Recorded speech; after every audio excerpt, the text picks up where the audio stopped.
Okay, good morning. Good morning. My name is Dr. Daniel Ignacio, and we are going to be discussing today.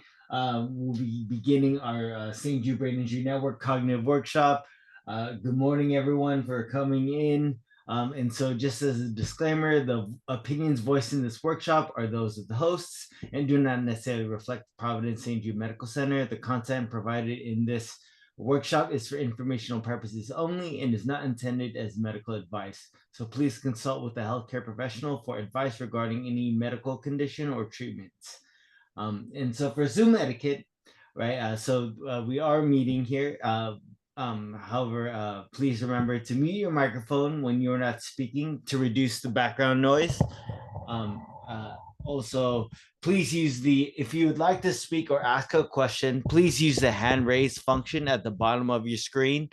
Um, Otherwise, I will also periodically ask for questions. Otherwise, please use the chat function to type in a question or to chat with other attendees.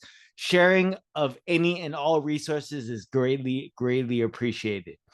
And also, as a reminder, yeah, that's great there, right? You're practicing the hand raise function. Great. As a reminder, these meetings are being recorded, as will each of the 12 morning sessions in this workshop series. There is an afternoon session that is longer than 1 hour and will not be recorded to kind of facilitate discussion amongst ourselves.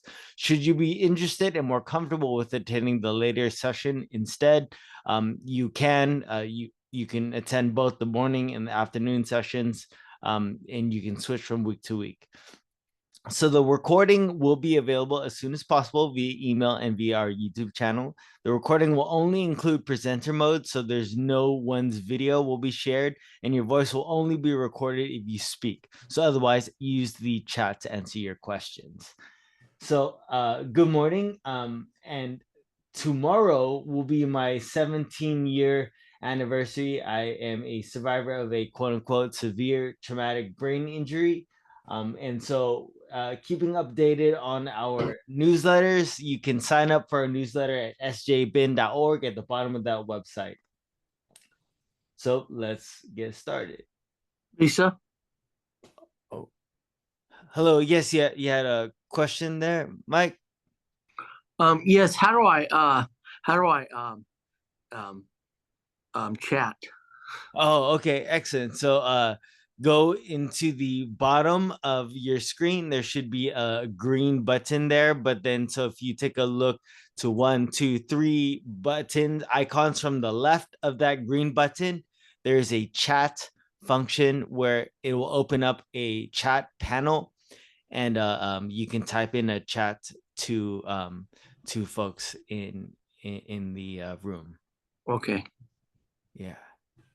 All right, perfect. So, little bit of the workshop schedule for this week. So it'll be for 12 weeks, excluding the end of January. So the 12 weeks, the topics will be today, the introduction, then we'll move into cognitive applications for life management, or CALM, right? And goal attainment scaling, which can be really important, right? If we're looking for personally meaningful goals and therapies and treatments that we can use to get there. Third week will be in attention and information processing. Week 4 will be memory, and then week 5 is executive functions and goal setting. So these will be using the INCOG 2.0 guidelines, which are international guidelines for cognitive rehabilitation that were recently published by the Ministry of Ontario back or just 2023, so last year, a little bit. Cognitive communication will be week 6. Metacognition will be week 7. Basically, thinking about thinking and emotion regulation, where we'll go into MREG, which is a empirically supported program for emotion regulation. It's published by Mount Sinai's Brain Injury Research Center, or their BERC. Number 9 will be support systems and relationships. So we'll be using the Arabi guidelines, which are guidelines that came out in 2020. And then long-term care planning. And so long-term care planning will be based on clinical practice guidelines that were recently updated by the National Association of Science, Engineering, and Medicine. These are so new, in fact, that they haven't even rolled out yet. So rollout is planning to happen sometime this coming year. And so 11, community reintegration and available treatment. So again, we're using Arabic guidelines from 2022.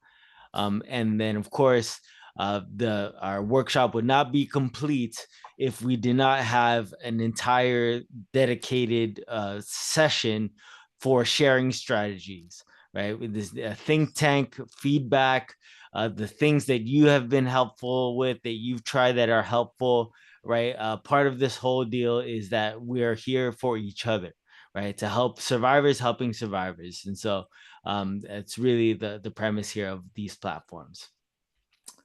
So any questions on the schedule for the next 12 weeks? Okay, perfect. Hello, how are you? Hi, good morning, everyone. Good morning, Kat. Okay, perfect. So excellent. So perfect. Let's start here with a preface. And so obviously, right, the definition of traumatic brain injury across settings is not a consensus. There are at least 41 different guidelines for grading, for diagnosing that are out there. And so clearly, depending on which hospital you went to, which doctor you saw, which one of these 41 guidelines that they're using could really make a huge difference to your overall healthcare experience or lack thereof. And so it's even more so for retrospective identification. So meaning like you had a head injury and then difficulty started coming up and no one caught it until like 3, 4, 5, maybe 10 years later. And so now you're having to look back to figure out, well, was that something? And so the NINDS, or Dr. John Corrigan with the NIH, supports using the two-tiered approach, which is one, was there a probable mechanism? And then two, is there a disorder? So how we break these two things up, we'll get more into this as the workshop continues.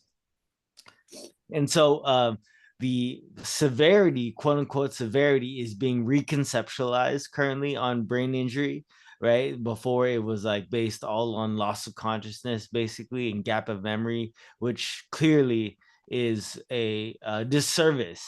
And so using the biopsychosocial model to really categorize severity from less to more, for example.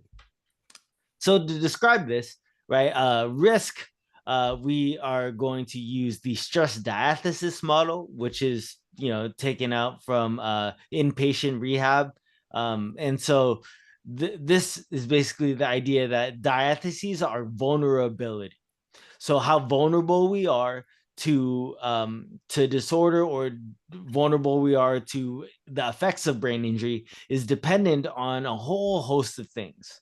One, obviously, is biological medical factors, right? So those very direct determinants of your health.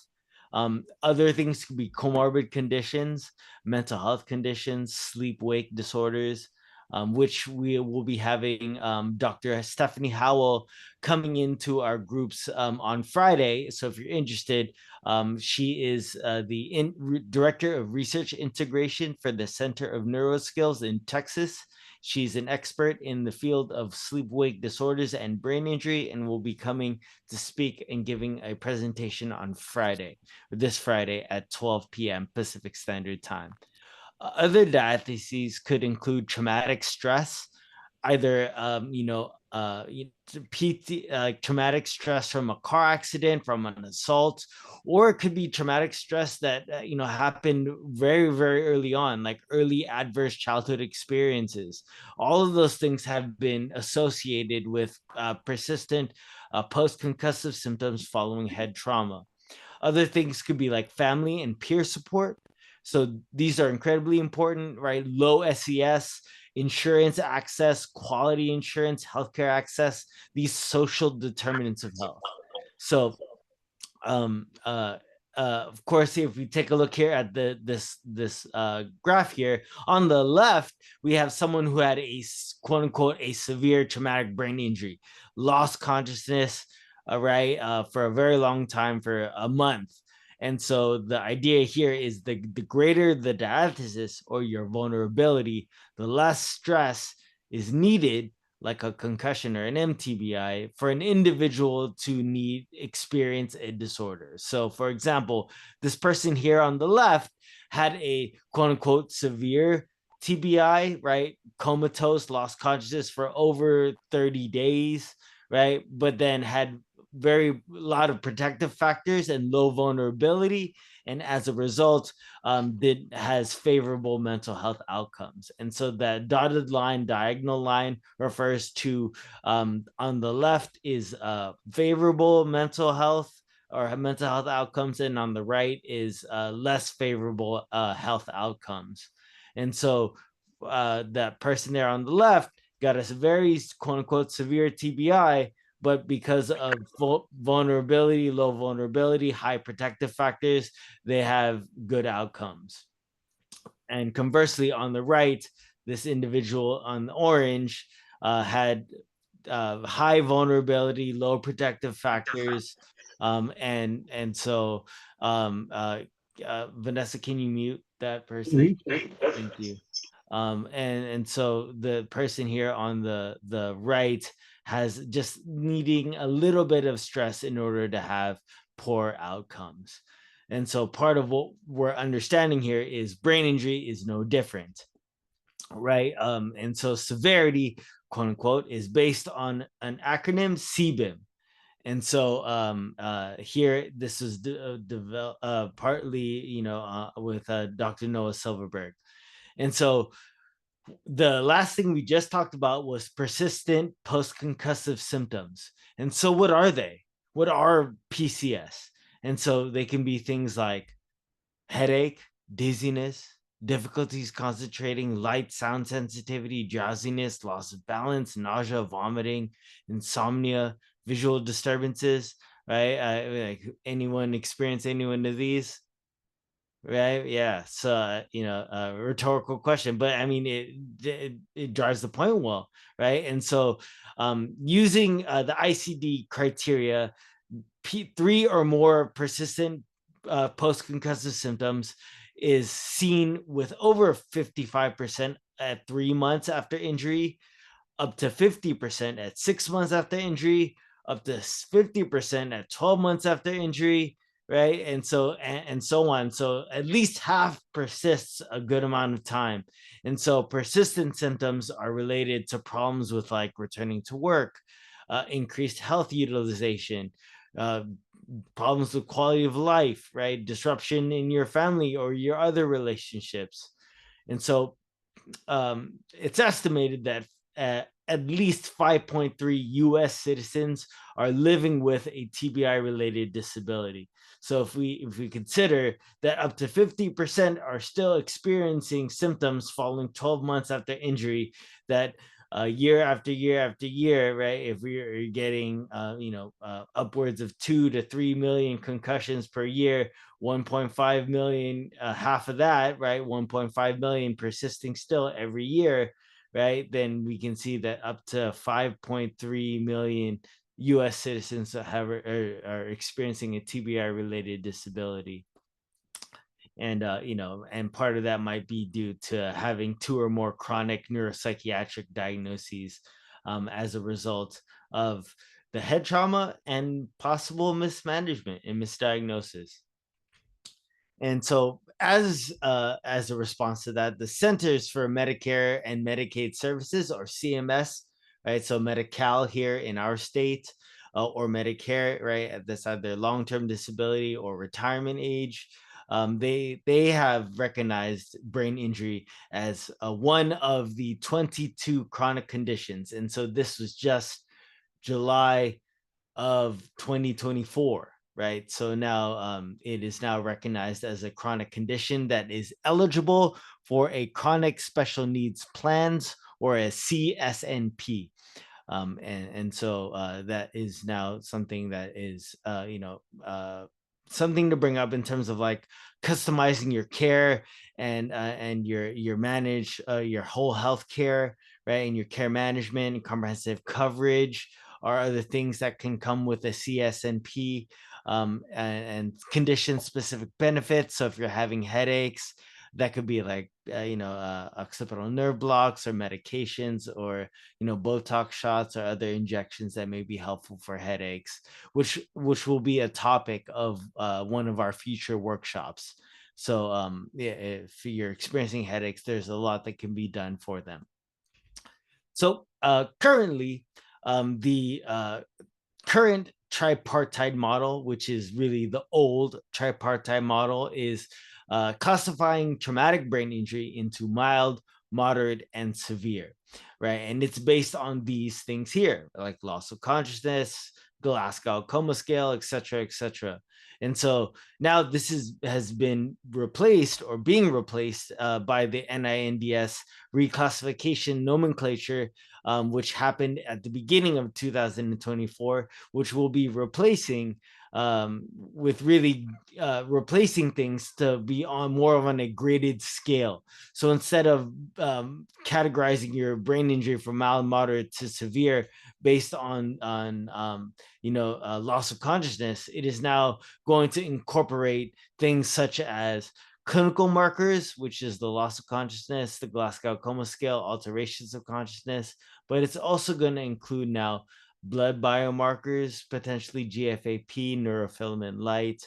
These are really neuroinflammatory markers. Where is there ongoing inflammation that's happening inside your head? And so part of that, their nutrition can play an important role in the inflammatory response of your body. And we'll also now include imaging, right? So imaging, CT scans, MRIs, and PET scans, which are positron emission tomographies. And so a point on DTI MRI, which is diffuse tensor imaging MRI. There have been some knowledge and awareness of this particular tool. And while it's great for research to identify white matter tracks that are diffused and damaged that may be causing some problems, it's not used clinically. So asking for a DTI MRI, when if your doctor says that won't give it to you, it's not because that the doctor is being malicious or anything like that. The doctor is just following clinical protocols. DTI is not ready for the clinical limelight right now, but it might be, and probably will be in the coming years. And so positron emission tomography is really a scan that assesses the metabolic functioning of your brain. So your brain's ability to basically turn sugar into energy, or which parts of your brain are more active. So FDG PET is one of the scans that are used to diagnose Alzheimer's, and this can now happen prior to death, which was a technological advancement that wasn't available before. And then M is for modifiers. And this is where much of my work goes in. I strongly believe in the power of modifiers, the protective factors of modifiers, and really the risk that comes along with poor modifiers. So these are things like SES, but more so resources, in the sense that it provides you access, insurance, healthcare access, quality healthcare access, your support systems. That's your family, your friends, your caregivers, your support groups, right? And so without these support systems, without these modifiers, it can really exacerbate some of the issues that are presented by brain injury. So, for example, you may not have lost consciousness, or you may have a CT scan that is quote unquote normal, or maybe an MRI that is normal, but you have low support or no appropriate healthcare, no healthcare access, limited stimulating ability, activity, no support systems, right? And so even though you have a quote unquote normal MRI or quote unquote normal CT, which are heavily structural, so not really so much functional, then even though you didn't have these medical biological markers, you may still have a whole lot of vulnerability or diatheses that now significantly increases your likelihood for poor outcomes, poor health outcomes, and poor mental health outcomes, poor physical health outcomes, poor functional psychosocial outcomes, etc. And so in the slides, I've also, which you all have, should have, and I will aspire to always have them the Friday before Monday for your review. There is a link there, and that is the link to the nomenclature workshops, should you be interested in learning more about this reclassification. And so ultimately, we were just talking about structural, right? Structural brain scans. So these are things like CTs, MRIs. They look at the structure of your brain. So think of like a house, right? The house looks perfect from the outside. It's got 4 walls, a roof, a couple of windows, a front door. So structurally, it looks perfect, but functionally, it's all mixed up. Like the garbage disposal is in the bathroom, right? So that's where now functional sort of issues now come into play, right? So now functional, right? So these are things like functional MRIs, EEGs, PET scans, right? We were just talking about that. FDG PETs or fluorodeoxyglucose PET, is something that can detect accumulation of tau, for example. Or then there's the metabolic. So this is also functional. Tau PET, SPECT scan, which single photon emission computed tomography. And all of these things sound really fancy and have been really great additions to science. But at this current point in time, they're very, like, they're non-differential. Some of them are non-differential, meaning that they could find something, but then it could be from, they don't know what it's from. It could be from anything on the sun. It could be your diet or your lifestyle, or it could be from something else that that's unrelated to the brain injury that you're coming in there for, right? And so Dr. Kevin Bickart ultimately says, we just don't know. There is no consensus biomarker or lesion on imaging that diagnoses or predicts long-term effects of TBI at the individual person level. So at this point, we just don't know if X, Y, and Z. So what we do know is that brain injury and head trauma is multidimensional. It affects everything about a person, right? The brain holds everything about us. It's our personality, our interests, our memories, everything about us, our talents. And so it makes sense that injury to something so comprehensive is going to require something comprehensive. And so here in the rehabilitation cube, there are the bottom, so the bottom up dimension. So the bottom is starting from the most biological and then most microscopic, and then moving up to the most macroscopic. And so first, on these sides of the rehabilitation cube, we have biology, right? The biological things like the networks, the neurons, the imaging, the brain tissue.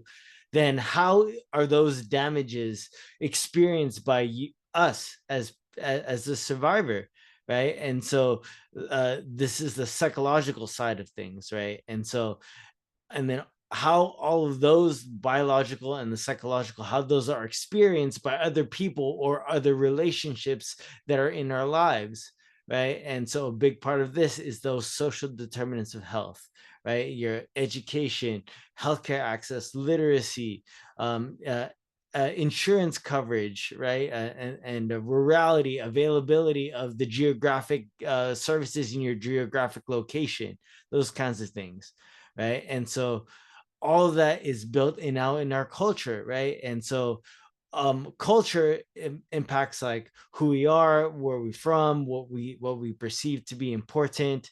And so looking from the biological side, like the biological side of this cube, to the psychological side. So if we look through the bio side to look at the psychology side, so we're seeing this is really called the neurologic informed care. So what about our biology changes to impact the way we experience things?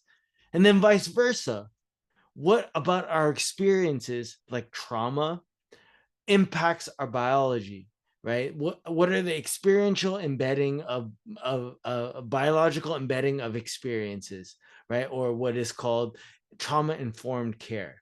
And so both are incredibly important when it comes to the comprehensive treatment of survivors of brain injury, right? And so one model of this is referred to as the community-based neuropsychological rehab model, which really takes into account that person environment fit, right? So there could be access, home quality. So traditionally, healthcare is person with an injury is broken, they must get fixed to fit back into society. But this doesn't really consider how the environment may need to adjust to better fit the person there in the center, right? And so all of those things, when the person fits there in the center, it moves up to provide you the capacity, ultimate holy grail of acute brain injury rehabilitation is to get back into productive activity, right? And so what are the needs that will get you to that productive activity, right? Feeling more personally meaningful goals and personally meaningful and productive activity. And of course, right, that doesn't stay the same, right? Those are going to change from time to time to time. So how does this cube change from first week after injury, first month after injury, first year after injury, first decade after injury, right? I'm 17 years out, right? Tomorrow will be my 17th birthday. And so really understanding how my needs change each one of those years, and how does the healthcare system accommodate to fit those ever-changing needs, right? And so here, this productive activity, right, is it's when we're unable to be productive at the top. That's typically when we access healthcare, right? It's when there's disease or disability. And of course, now there's adoption of healthcare, like going to the gym, coming to these workshops, learning about the different tools that are available, and that affects, and then has downstream effects. Whereas Folletti, in the Adverse Childhood Experiences study at Kaiser in the 90s in San Diego, found that actually he proposed that while we access healthcare at the top after there's disease or disability or disorder, that stage is set very early on.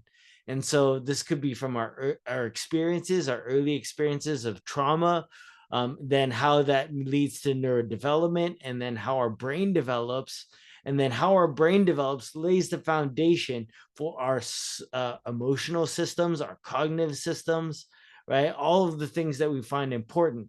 And then those are the things that influence the adoption of behaviors, and ultimately whether that leads to disease or disability or disorder.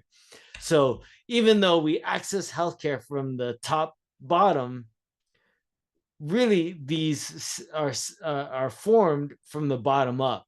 And so if we can begin to think of what are some of the health promoting factors that we can build in to our lives today, tomorrow, right? How can we then protect against disease, disorder, disability in next year, right? And so all of those are impacted by social determinants of health, like what is available to you geographically, what is available to you financially, what is available to you in terms of transportation, rurality. And so all of these is really enforcing how we're going to be engaging in lifestyle management, which will be something we'll talk about throughout the workshop. The workshop is actually all about that bottom up, engaging in lifestyle practices. And so the care of journey after TBI is messy, right? I think everyone here can agree with it. It can get real messy real fast, right? And so part of it getting messy is is understanding that the first part of it, it starts with recognition, right? And so recognition is here. Oh, uh,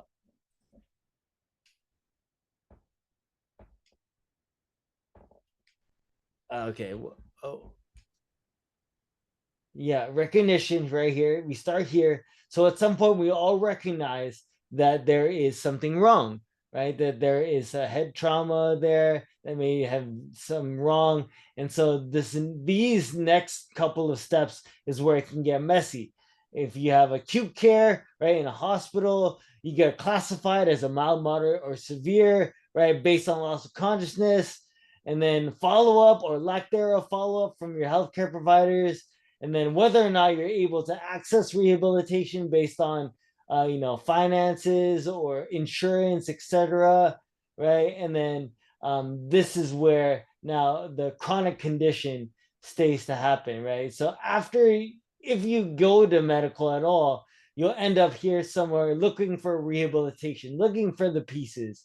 And then some people spend a whole lot of time just circling here, just circling around, looking for the answers for their rehabilitation, right? The pieces that are missing. And so, and then that's if you don't get another head injury and get re-injured and then have to restart this whole process over again, right? And so part of this avoiding this kind of temper trap here is the chronic care model of care for chronic brain injury. And this is put out by Dr. John Corrigan, who we introduced the two-tiered approach from the National Institutes of Health.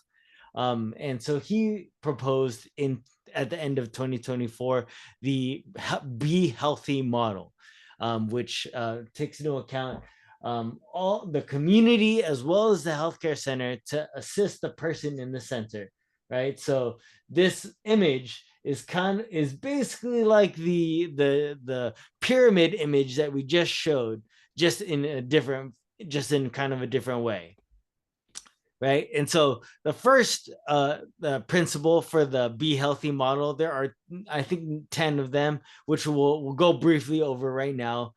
So one is the core components of the Be Healthy model is to educate, right, and support, right, not only the survivor but their caregivers. And so we at the Brain Injury Network, we also work with the caregiver resource center. So caregivers are incredibly important, right, and we need to educate. And so if we educate, and so this is so back in this workshop has been offered for a couple of years on and off. And so the one of the initial classes of this workshop, this is data from that workshop. And so what are the effects of learning about your cognition? So what about education? What does that matter to me? What good is that going to do anyway? Right? So effects of cognition and how to manage difficulties like learning these things, we figured that's a great question. Like what is the effects of it? Why do we even want to do it? Right? And so we looked at depression, anxiety, and stress and cognitive symptoms over 3 months or 12 weeks, right? So same as this, right? And we saw that it wasn't depression that predicted the rate of change in their cognition.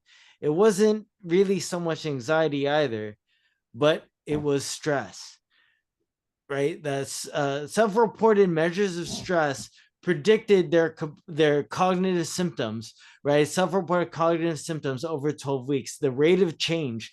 And so as the rate of change went down, so did the cognitive symptoms also went down. Like those two were linked. They were associated. As one went up, so did the other one. As one went down, so did the other one.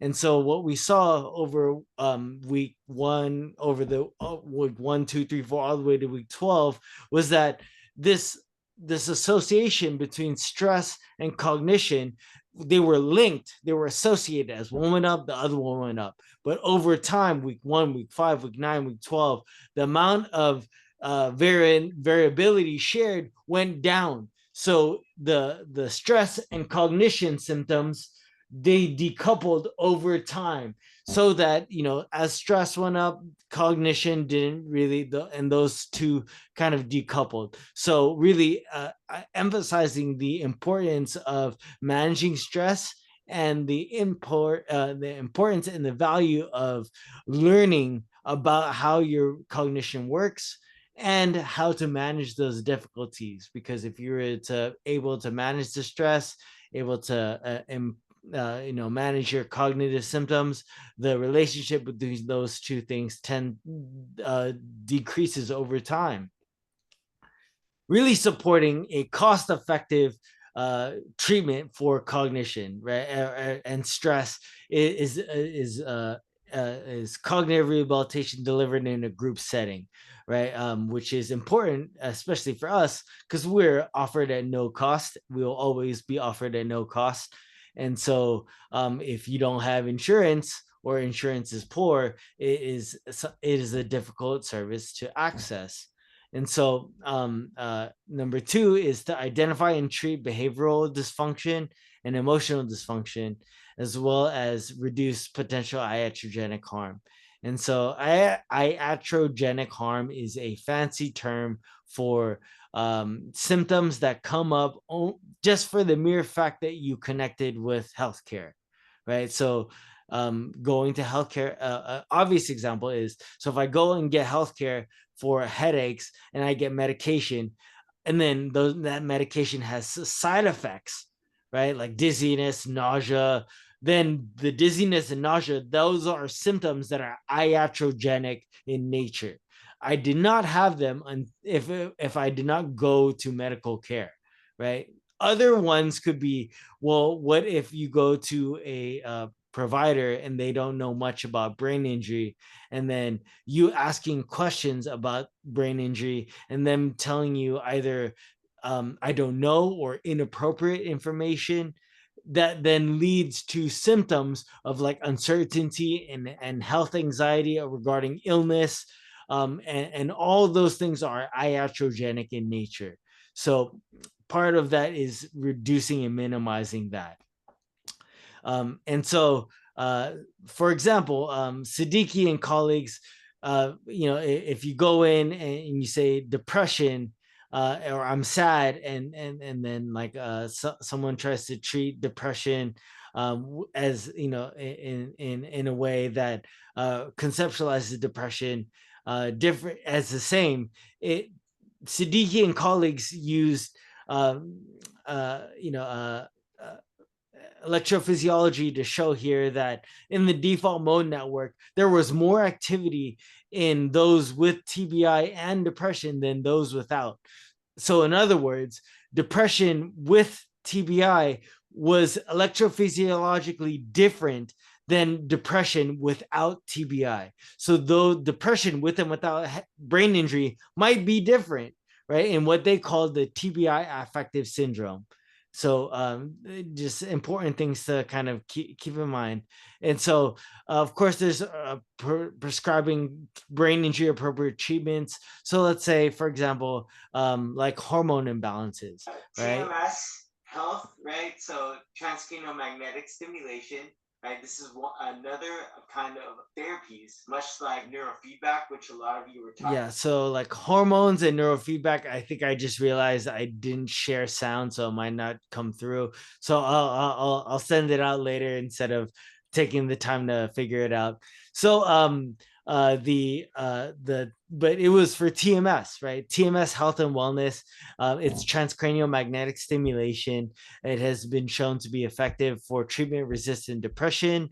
And particularly Dr. Eppley, Claudia Eppley, was talking about how TMS could also be helpful for hormonal imbalances, and some of those things that can be affecting after brain injury, right? Brain injury, if let's say you get a head trauma that that impacts the mid parts of your brain, like the thalamus, the callosum, like the real mid parts of your brain. Inside the mid parts of the midbrain is also the hypothalamus, which produces your hormones like pregnenolone, which then leads to testosterone, estrogen, and those things. And so brain injury, not all, I don't want to say that not all, right? Because for some it's possible that there could be some hormonal imbalances, and so getting some hormonal treatment to adjust or correct some of the imbalances may be beneficial, right? And so those are some of the things that require some helpful tests to rule in or rule out, right? And that's good. If something comes out, if you do a test and it comes out normal, that's actually a good thing, because then you're starting to rule things out, right? Because if it's not, if that thing is normal, it could be something else, and so that's good. If it comes out normal, you're starting to rule things out. So that's part of the puzzle pieces to this puzzle. And then fifth is facilitate social and intellectual engagement, right? We'll get to the brain health pillars in just a moment, but facilitate, do not isolate, stay connected, right? Come to groups, learn all you can, try to, read if you're not possible. If you don't like reading, then do audiobooks. Stay stimulated, right? Part of that of the brain is, it's not technically a muscle, but it kind of works like that, right? If you with guided and directed practice, the brain rewires, neuroplastic changes is what they're referred to. And then we'll talk about encourage healthy brain behaviors. And for some of you, and you probably all have heard me at some point, if you've ever seen me or heard me talk, I've talked about this in some way, shape, or form. The pillars of brain health, right? Physical exercise, activity. 2, healthy diet, nutrition, right? These are things like the brain eats up a quarter to a third of your caloric intake per day. So in some sense, you really are what you eat, right? Physical exercise, this increases the plastic changes, BDNF. It also increases size of hippocampus, improves your mood, and releases some endorphins, right? And so 3 would be sleep.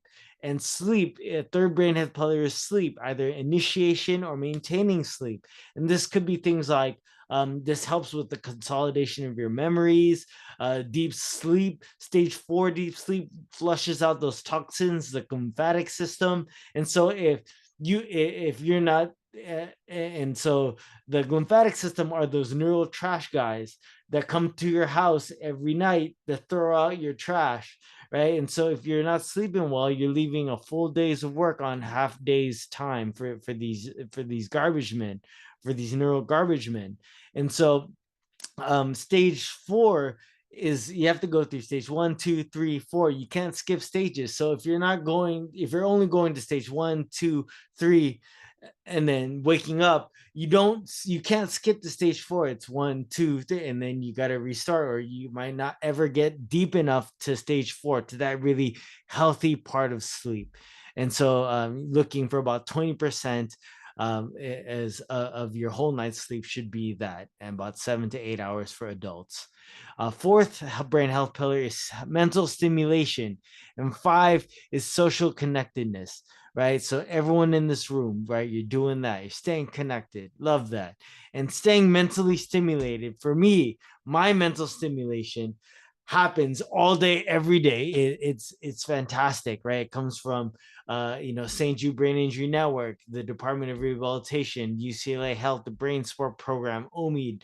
These are the agencies that support my work, and it's so incredibly stimulating that I find it to be a point to really emphasize in the stress. Like, stimulation is so important, right? But then, of course, it's a balance between how much stimulation versus I can't tolerate it, right? So it's a balance, and I can't give you, unfortunately, a black or white answer, because for everyone it depends, and for everyone that line is different. For some people, that line is a line in the sand. For some people, it's a Sharpie drawn on a piece of paper, right? And so the line can be different. um, the next one is reviewing comorbid health conditions. So if you have some health conditions that are comorbid, pre-existing, or even coexisting, it's really important to take care of those, right? Because then the brain injury symptoms get really muddied up, and it gets really difficult to identify, well, what is this and what is that? And so, going to your primary care physician to rule things out, neurologists to rule things out, pain management doc, your hormonal imbalance that we are talking about earlier, a physiatrist. That's a rehabilitation doc. If you've not seen a physiatrist, neuro-ophthalmologists, right? We just met with Hanu and Dr. Lakunen from the Northwest Brain Injury Group, right?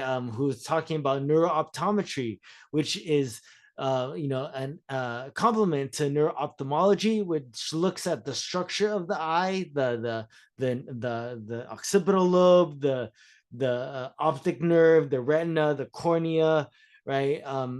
But if all of those structures, right, we were just talking about the house, if all the structure is fine, the house looks good, it got four walls, a roof, right? It looks good from the outside, but functionally, it's all mixed up. Your eyes, you're still getting double vision, diplopia, blurry, convergence issues. Then that's where something like neurooptometry or neurooptometric rehabilitation may be very helpful. So those are just some of the some examples of some comorbid conditions. And so with these comorbid conditions and with all these disciplines and different docs, number 8 is to facilitate communication, right? The individual, the different docs, the model, the healthcare model that is becoming more. I'm happy to see it's becoming more and more, at least in the larger facilities, is interdisciplinary care, right? Where they're doing grand rounds, right? They're like the nutritionist is meeting with the PCP, who's meeting with the physiatrist, who's also meeting with the physical therapist, and they're all talking amongst each other regarding your care and your treatment goals. And so, in what Dr. Corrigan referred to as the Be Healthy team. And so, number 9, which is the last one, is to evaluate community barriers and opportunities that could be addressed to improve outcomes. Insurance, access, transportation, support systems, some things that keep you motivated to do the homework and the exercises at home, so that you can generalize your therapy to your home, because that's where you're ultimately wanting your therapy to be, is in your home. So doing therapy at a hospital or like in a center is great, but ultimately you're going to want to be able to generalize that stuff, those exercises, those benefits, from wherever you're seeing your therapists to your home, right? Because your home is that's where you spend most of your time for most people, right? And so, removing these barriers, this speaks to the M that we were talking about in CBIM modifiers. Number 9 is essentially modifiers, right? How can we avoid that, right? And so at St. Jude, we provide a lot of things here. We screen for your social determinants of health. We help out with housing, transportation wherever possible, and wherever possible, we can help facilitate those connections and community supports for you, right? Yourself or your caregivers. Um, and if you're somewhere else in California, there are 12 other sites known as CATB, or California Association of Traumatic Brain Injury, and the website we'll talk about in just a moment. So here, as you can see, we've introduced things, and it talks a lot about how the models, the different models are all impacting each other, and actually the different models from all these different places are referring to a lot of the same things. They're just calling them different things. And so part of that is, and for full transparency, the models and the programs that I'll be using are here. And I'm not going to go through each one of them because, frankly, I think that's a little bit there, it'll be a little bit technical and dry. And so, and you have the slides, you can look at this later on should you be interested. But we're just talking about the very last one, the California Association of Traumatic Brain Injury. The website is www.catbi.info. And so the CatB has been trying to use a lot of these models. But of course, since a lot of these models are new, like in the last year or two, we're going to now be implementing them more and more. And so CatB, here's our website. We have been putting parts of this into work for the last two or 3 years, right? Oh, thank you, Vanessa, put in the chat there, catb.info. And so just part of understanding of who we are, we serve, on the average, there's about actually, I know the number is 1,400 survivors are being served by CatB. And on average, they're about 50 years old. Males, females about 40%, right?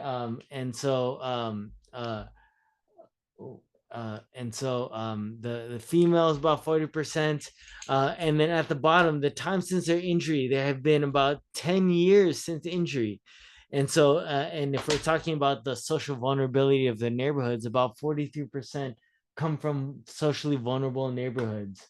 And over 36% are Medicare, over 72% are Medicaid or Medi-Cal in our state. And so really veterans, 23%, right? And so really this is identifying the survivors who are who are at most need, of who are vulnerable.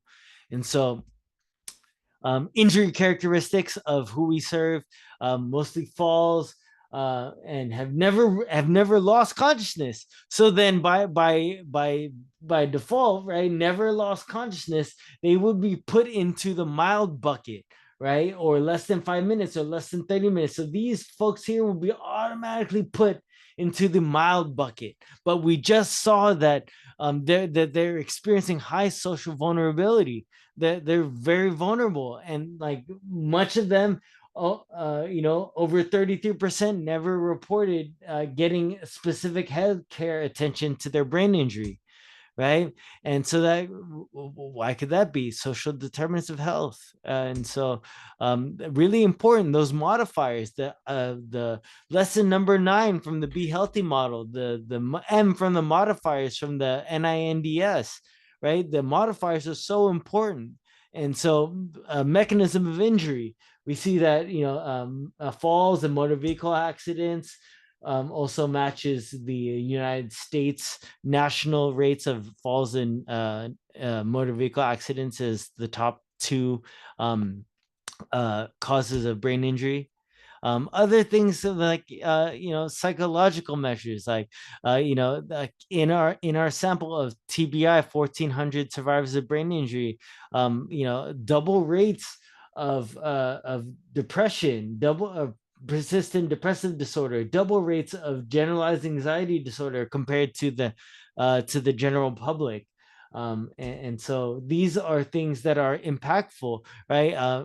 20%, almost about 20% have justice system involvements. Almost 50%, about 50%, over 50% had at least one employment difficulty since their brain injury. And upwards of 70% have had at least one housing difficulty since their brain injury. So these are really showing vulnerability over time.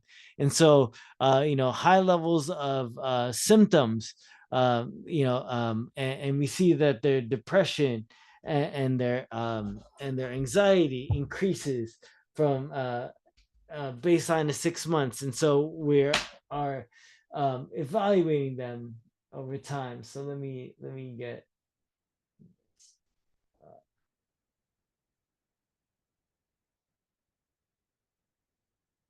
So let's see here.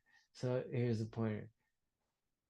Okay, so here's the pointer. So in depression, right? In depression, right? Um, we saw that there was something there, right? Clear drawings, and so depression here, and we followed them, these survivors in Cat B. We followed them for a year, so we assessed them at baseline, 6 months after participation in Cat B.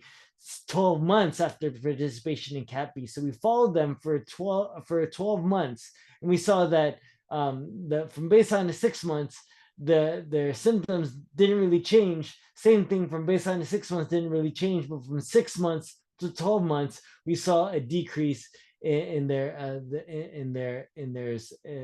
symptoms, right? And so, what about in their physical domain? So these are headaches, light sensitivity, sound sensitivity, migraines, right? We saw that same decrease from 6 months to 12 months after we, like, hey, you just got to stick with it. Stick with it. I know baseline to 6 months is going to be tough, but if you stick with it, just stick with it for 6 months to 12 months, it's going to go down, right? And so, how is this happening? How are their symptoms going down? Well, we're increasing their community participation, and we're decreasing their barriers, the modifiers, right? So we're increasing their participation, and we're decreasing their obstacles, their barriers. That number 9 on the Be Healthy model, and number M modifiers here for the NINDS. So we had an improvement there of about 23%. And so when we take a look at how are they integrating at home, all right, or how are they integrating at work, significant increases, right, from getting in home and increasing their capacity integration at work, but it only increased significantly from baseline to 6 months. But what increased significantly from baseline to 6 months to 12 months was their social integration. So really identifying people as medicine, right? And as Dr. Thomas Insel, prior director of the NIMH, once said, true rehabilitation needs the 3 Ps: person, place, and purpose, right? So those are the 3 Ps there. So person, place, and purpose. And if you can get reintegration in one of these P's using one of the brain health pillars, just one, right? That you just make a goal. All right. In the 12 weeks, make a goal, right? And that goal is of the 3 Ps of the 5 brain health pillars of the 9 principles of the Be Healthy model, right? What are just one, taking one step, one meaningful step in any one of those areas is a great goal. So taking some time to identify, look through the slides, figure out what are some of the goals that you're trying to identify, right? And so ultimately, this workshop is built on dependent on building systems, right? And so homework for this first week is to make a calendar if you don't already have one, right? Spend a day today or tomorrow scheduling your full week, this whole week until next time we meet, right? And list down everything you want to do so you don't forget what you need to do, right? And then if you're needing some assistance, we have a example calendar here that you can use as an example. And so second is to locate a journal, right? And so this could be throughout the week to log anything. Like for now, we're not gonna like it's basically a journal, like what you did throughout the day, how you felt, what were your mistakes, what are some of your successes. We don't have to, it doesn't have to be too structured. Just find a journal and just start listing things, right? The goal here is to not highlight your failures, but to raise your awareness, right? Yes, and I'll put the link thing in the chat. Vanessa, can you work on that? And number three, third piece of homework is make a home for your stuff, right? So for me, I have my keys and my thing, everything. I have two. I have one by my door. It's a home for my stuff. Every time I'm inside the house, it always goes in that ring, right? My cell phone always goes in the same place, right? The keys always go the same place. Watch, rings, wallet, always in the same place. So that way, when my things will always be there when I need them, right? Because when I'm not thinking and I put them down, at least I have a home for my stuff, right? So those are the first three homework assignments. And so if you're needing assistance in any one of those three, there are slides that kind of walk through the calendaring, right? And it's like some helpful tips about it, right? I personally, I love Google Suites, right? And like I'm not getting paid by Google. Google's not sponsor me in any way, but I have been using their suite since, I don't know, since I first started picking up all of my brain injury stuff. So my accident was in 2008. So I started picking things up and started really rolling about 4 or 5 years later. So basically been using Google Suites in 2013.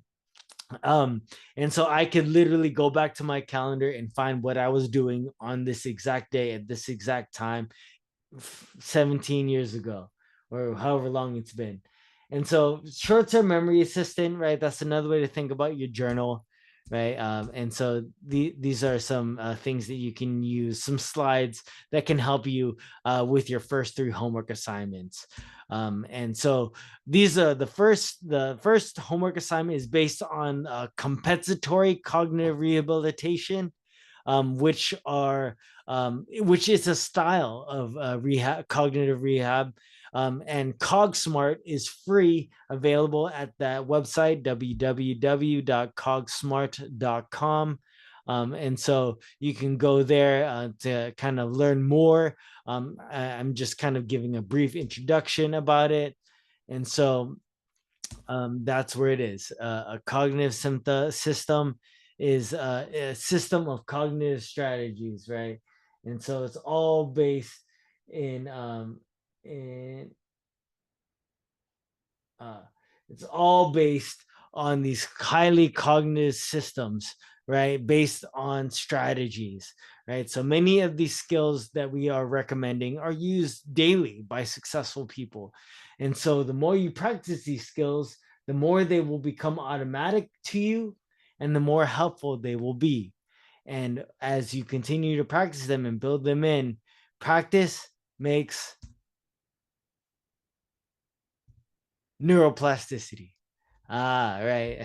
And it does make practice, but it also makes neuroplasticity, right? And so as we kind of close off for today, I'm going to talk about, well, what is neuroplasticity and how can practice, guided and directed practice in these areas, how can they be helpful, right? And so here is neuroplasticity and how practice can help.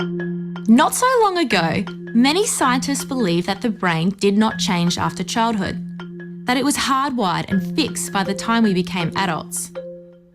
But recent advances in only the last decade now tell us that this is simply not true. The brain can and does change throughout our lives. It is adaptable, like plastic. Hence, neuroscientists call this neuroplasticity. How does neuroplasticity work? If you think of your brain as a dynamic, connected power grid, there are billions of pathways or roads lighting up every time you think, feel, or do something. Some of these roads are well-travelled. These are our habits, our established ways of thinking, feeling, and doing. Every time we think in a certain way, practice a particular task, or feel a specific emotion, we strengthen this road. It becomes easier for our brains to travel this pathway. Say we think about something differently, learn a new task, or choose a different emotion. We start carving out a new road. If we keep travelling that road, our brains begin to use this pathway more, and this new way of thinking, feeling, or doing becomes second nature. The old pathway gets used less and weakens. This process of rewiring your brain by forming new connections and weakening old ones is neuroplasticity in action. The good news is that we all have the ability to learn and change by rewiring our brains. If you have ever changed a bad habit or thought about something differently, you have carved a new pathway in your brain and experienced neuroplasticity firsthand. With repeated and directed attention towards your desired change, you can rewire your brain.